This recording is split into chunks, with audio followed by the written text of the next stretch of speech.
the maestro will not conduct the piece.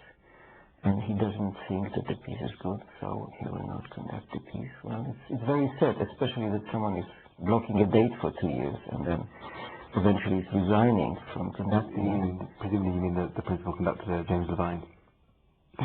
You could only mean James Levine in that orchestra. Well, you do have, though, a strong relationship with new music, and with also composers, Ligeti, Boulez, or Duthier, people who you know and whose music you play. Again, whose music you don't play in public, but the music you clearly know very well. I adore them as personalities also. I visited them with my students, and I think how much was changed in the 20th century just by these two personalities of Boulez and Duthier. It's amazing. It's amazing. So you know all their piano music, yes. But then there's pieces that you won't play in public, don't play in public, choose not well, to. It's too difficult for me. But I'm working on it. It would be good if you did, I think. Yes, it would be good, yes. If I could only manage, But you keep up with new music and contemporary composition. Is it important to you that the piano has a new repertoire that is continually evolving? Absolutely. Because a lot of pianists don't play that repertoire at all. And there's, if you look at recital programs, you would say that there is a new repertoire. We're talking about two things: playing, analyzing, working on it, and selling it. I don't sell it. Let's put it this way. But I have all the scores at home, and it's so many, inspiring, really inspiring pieces.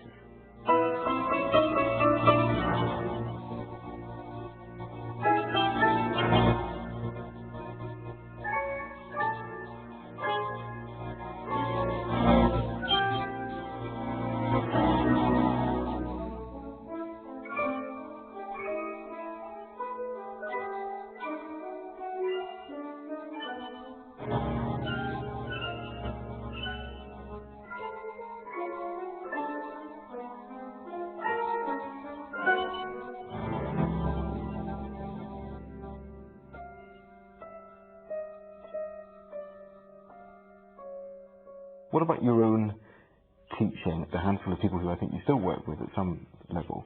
They keep coming back for some reason. There's no one day past that I don't get a phone call from one of my former students, which is very nice. The sort of things that you're teaching them and evolving them with go far beyond the idea of, this is how you play this passage. There are many things to do with the psychology, what a performer is. Where do those things come from in your own life? In other words, was that a teaching that you had from your own influences, inspirations in your early life? Yes, but some of this I developed also myself. And some of this came of a necessity. I remember that I was asked the question, I had an interview with a student before, and the interview is not so much to discover whether the student is good, but to discover whether I'm a good teacher for the student. And I asked one student, why do you want to work with me? And he said, I listened to your last concert, and I would like to play also a concert without wrong notes. I said, oh my God, this is horrible. This is just terrible. And we started to work, and he was waiting all the years. He said, when do we start to work on technique? I said, what technique? I mean, you have fingers, you put them on a keyboard, and you make a sound. And there is no technique. And then 4 years later, he played his diploma, and I made a joke. I came backstage, and I said, did you realize you didn't play wrong notes? And he said, if you would have told me this 4 years ago, I wouldn't believe you. That actually achieving this, you achieve through giving meaning to every note. I mean, you're concentrated on the music flow, but you don't think, for goodness sake, about these notes or about technique in a concert hall. This is completely not important. So how do you get to that relationship with the flow of music, with what the meaning of music is? Does that suggest that you have one idea about what this music is, that once you have no empty time. Let's put it this way. There's no one note which you just play subconsciously. It's like a word. When it's missing in a phrase, the whole phrase doesn't make any sense. And that's what's basically necessary to do in the process of learning a piece, just giving the meaning of every sign which the composer made. Where did you learn that from? I mean, with a pianist? Probably from my teacher. Who was? Mr. Yashinsky. But I started so early with him that a lot of things I don't remember when I was 7. But it was an exciting time, and a person teaching from the right attitude for teaching, which is so rarely the case in this profession, as also in all the other professions. People do so many things for the wrong attitude. Who were you inspired by most of when you were growing up as a pianist? Oh, a lot of old masters and also contemporary pianists. I still learn today from people who are younger than me. And at this time, of course, all the great masters like Rubinstein, like Kempf, like Arau, like Gilels, Richter, and so on. With most of them, I had a kind of friendship relationship. I mean, I was working with Arau for several years. I knew Michelangelo quite several. I met him several times. I knew Richter quite well. We were corresponding for many years. Also Gilels. I was for 7 years very close to Arthur Rubinstein, and I learned a lot of things from him. And you know, it's amazing when you're so much younger, because I was 71 years younger than Rubinstein. So this relationship was kind of funny, because he was saying things and I pretended that I understand them. However, memorizing them. And now when I look for solving a problem and I start to, you know, find solutions and I start to verbalize the solutions, because that also started from the moment I started to teach, the necessity of verbalizing it. I suddenly end up with a phrase which I heard from Arthur. I said, okay, so I'm on the right way. You're a very different pianist from a lot of those people, though, in the sense of your relationship with performing and how little you perform. That scares me. But in terms of, I mean, the way Rubinstein, for example, would give a lot of performance. It was a different time. Yeah, it was a different time.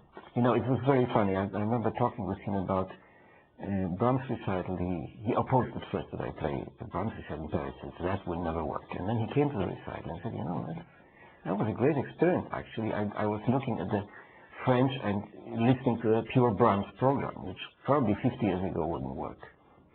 And then he said, I also played this sonata in South America. I got the music in the morning and I looked at it in my room, hotel room, and I played it in the evening. I said, wait a second, how could you play this in one day? I mean, I said, you know, we played different at this time. We sort of began the piece and then played a theme from the second movement and then improvised around the third movement. I said, oh my God, it must have been absolutely incredible because there was no phonography yet. The people in a concert hall didn't know the pieces. They didn't have the scores, they didn't have the records, so the pianist could do anything. And yet he could do that, what was the most important in this piece, transmitting, you know, the most important meaning the sonata had. The other pianist you're very different from in one regard is Theodor Richter, because Richter, I think, said that he'd happily, he said, I think he almost said it was a duty that a pianist ought to be able to play on any piano. That ought to be, you know, a definition of how you perform. I didn't like this part. The thing same said Arau, and then I noticed that in every concert hall there's this big truck of a piano carried to Arau's concert, and it was written Arau on it, the same Richter. And there was always a Yamaha, the same Yamaha carried to his concert. So it's actually unfair if you say this and then you do a different thing. But you do have, I mean, can you just maybe describe the mechanics of how you transport your piano around? Well, you can do it on any piano. You can do it standing on your head. You can do it with the feet if you really want to impress the people. The question is why? You know, the violinist is carrying his own violin. He wouldn't dream of taking someone else's fiddle and play. Is it only because the piano is heavy? How heavy does it have to be so that you don't carry it around?